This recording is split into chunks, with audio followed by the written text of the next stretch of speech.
This week's video deals with a very common design problem for small gardens, big sheds and how to hide them.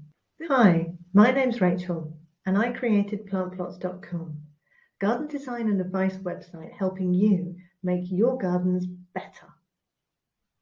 This week's video shows how with a couple of simple design tips you can pack a lot into a small urban garden and make it feel bigger than it is. So here we have a very typical new build urban garden. It's rectangular, surrounded by fences, and has a number of gardens backing onto it and to the side of it. On top of which we have ready-made patio and a large garden shed. But the shed is pretty large compared to the size of the garden, and because the builders and developers have already created a hard landscaping, we only have a very small area to try and create a garden in. Okay, so let's think about how we could create a garden in this particular space. Now, a common approach would be that people would install two borders, one down the side and maybe one across the back. We could pop a couple of trees in to give ourselves a little bit of privacy, and then fill the rest of the space with some shrubs and flowering plants. So how does this look and does this work? In essence, all we've done is made smaller the space in the garden. The lawn is smaller, but we haven't changed any of the outlook. We've not changed any of the lines, and we certainly haven't hidden the shed. Add a grid to the space that you're going to plant because it's a useful guide for the design. We can then use that grid to try and create some shapes to see if that brings a design out. In this instance, we could try two triangular borders. This changes the direction of the lawn and makes us look into the corner, which is where we could put some sort of focal point. So does this work?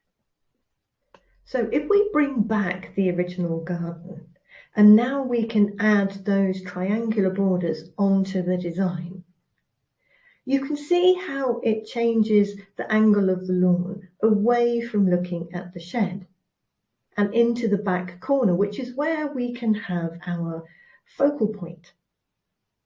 So if I take out the lines and put in some soil and some sketches of plants and trees and shrubs, we can begin to see how the garden could take shape. Then I can add my focal point in. In this case, I've just sketched in a tall mirror, maybe with some plants in front of it. So does this work? Does this enhance the garden? Does this make things better?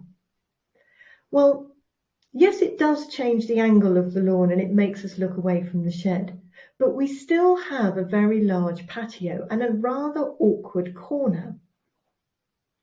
And I still haven't done anything to hide the shed. The problem is the focal point is too small to compete with the large size of the shed.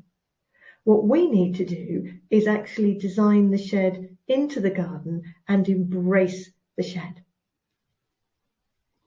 So what if I introduced a curve shape to the lawn? Would that make things better? And put some plants and trees in around the edges as shown here? Well, it's not really that much different to the original sketch I showed you with a straight border down the side and down the back. We're not changing the angle of the lawn, we're not changing the dynamic, and we're certainly not hiding the shed. You can't hide a big shed in a small garden, but what you can do is make the shed beautiful. So we're going to have a change of direction and we're going to embrace the shed. We're going to make the shed the most important part of the garden to look at, and we're going to draw our attention to it. So we can reshape the lawn to create a line and a direction that draws us and draws our attention to the shed. We're going to make a journey to the shed. But if you're going to have a journey somewhere, there has to be a reason or something at the end. Now, in this case, it could be that we use the wall of the shed for some garden art, or maybe a mirror, or some vertical planting. Or we could even put a seating area in there, and we could sit and have a morning coffee, or we could watch the sun setting over the fence. But if we have somewhere to sit, then we need somewhere to look at on the opposite side of the fence. But the advantage of this design is that now in this awkward bottom corner, we can create some deeper planting, which will disguise and hide the shed slightly from the view from the house. And we still have plenty of planting that we can put around the edge of the border down the right-hand side. Taking the view back now towards the house, what you can see, we have an area on the shed that we can use for wall art or vertical planting or another sort of feature. I've added a bin dock, as I'm sure you can remember those lovely 3 wheelie bins that the garden had. Then we have a compost bin that's been added into this large. Now, you may well have been noticing also that there is a large tall post in this garden, and posts are really good at filling vertical space without taking horizontal space in a small garden. And we can use them to create a kind of informal screen as well as a visually vertical space filling design feature. So you can see here how well an open post screen works in a small space. It uses vertical space, but not horizontal space.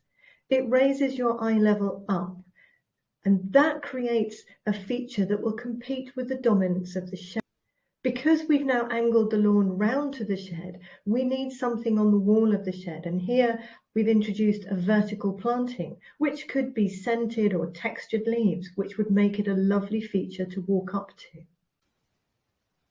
The next really important part of any garden design is the planting and colour.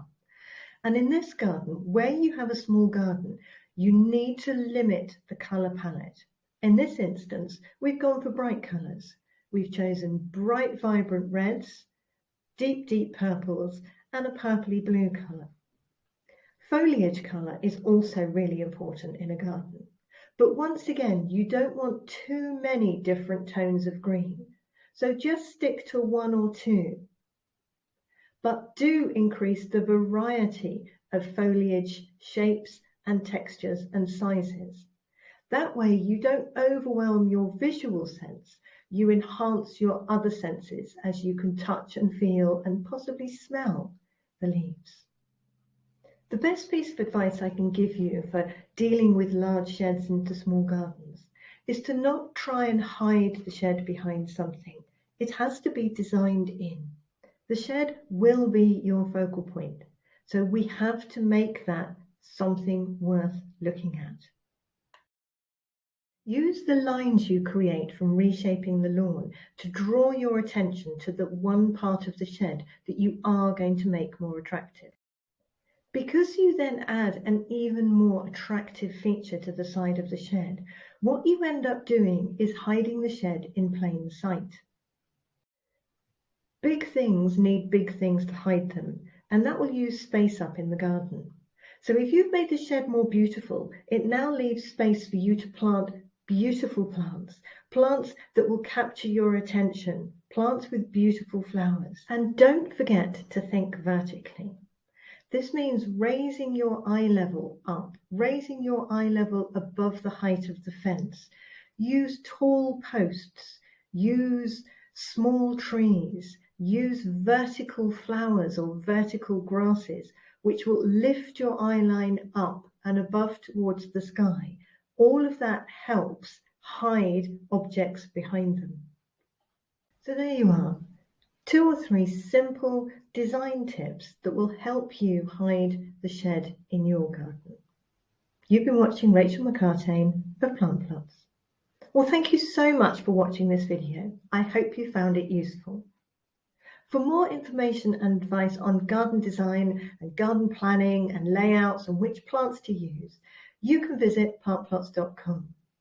We have a shop where you can download some border design plans instantly. So if you can't work out what to plant, we've got lots of designs that you can use. And don't forget, please do subscribe now if you've enjoyed this video. Thank you for watching.